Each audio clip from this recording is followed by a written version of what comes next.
అమెరికాకి బానిస దేశం ప్రస్తుతం పాకిస్తాన్. ఒకప్పుడు చైనాకి తొత్తు. ఇప్పుడు అమెరికాతో పొత్తు.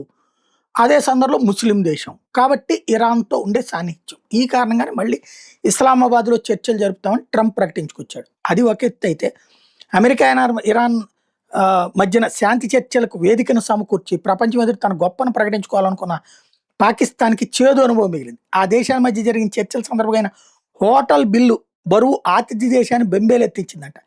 నెల రోజులకు పైగా పశ్చిమాసియాలో తలబడ్డ అమెరికా, ఇరాన్ తాత్కాలిక యుద్ధానికి విరామం ప్రకటించి నెల 10 నుంచి 12వ తేదీ వరకు ఇస్లామాబాద్‌లో చర్చలు జరిపిన విషయం తెలిసిందే.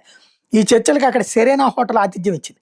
చర్చల కోసం పెద్ద ఎత్తున తరలివచ్చిన ప్రతినిధి బృందాలు హోటల్లో బస చేసినాయి. హార్ముజ్ జలసంధి వంటి అంశాల్లో పీటముడి పడడంతో శాంతి సంప్రదింపుల ప్రక్రియ అర్ధాంతరం ముగిసింది. దీంతో వాళ్ళంతా హోటల్ గదులు ఖాళీ చేసి తమ దేశాలకు వెళ్ళిపోయారు. 3 రోజులు హోటల్ ఖర్చులు మాత్రం ప్రభుత్వానికి మిగిలినాయి. అయితే ఆర్థికంగా దివాళా స్థితిలో ప్రస్తుతం పాకిస్తాన్ ఉంది. సరిగ్గా సమావేశాల నాటికి అప్పు కోసం ఐఎంఎఫ్ వద్దకు వెళ్లేందుకు సిద్ధమవుతుంది. ఈ నేపథ్యంలో హోటల్ బిల్లు ఉదంతం అక్కడ లోతైన ఆర్థిక సంక్షోభాన్ని బయటపెట్టింది. ప్రభుత్వం హోటల్ బిల్లును చెల్లించకపోవడంతో యాజమాన్యమే నేరుగా రంగంలోకి దిగాల్సి వచ్చిందని చెప్తున్నారు. హోటల్ రంగంలో దిగ్గజ సంస్థ అయినటువంటి అగాఖాన్ డెవలప్మెంట్ నెట్వర్క్లో సెరెనా హోటల్ భాగం. దీంతో అనివార్యంగా ప్రభుత్వం దిగిరావాల్సి వచ్చిందని సమాచారం. ముఖ్యమైన అంతర్జాతీయ కార్యక్రమం జరిగినప్పుడు సాధారణ నిర్వహణ ఖర్చులు ఉంటాయి కానీ వాటిని భరించలేని స్థితిలో పాకిస్తాన్ ఆర్థిక వ్యవస్థ ఉన్నదని మన దేశానికి చెందిన ఉన్నత స్థాయి నిఘా వర్గాలు వ్యాఖ్యానిస్తున్నాయి.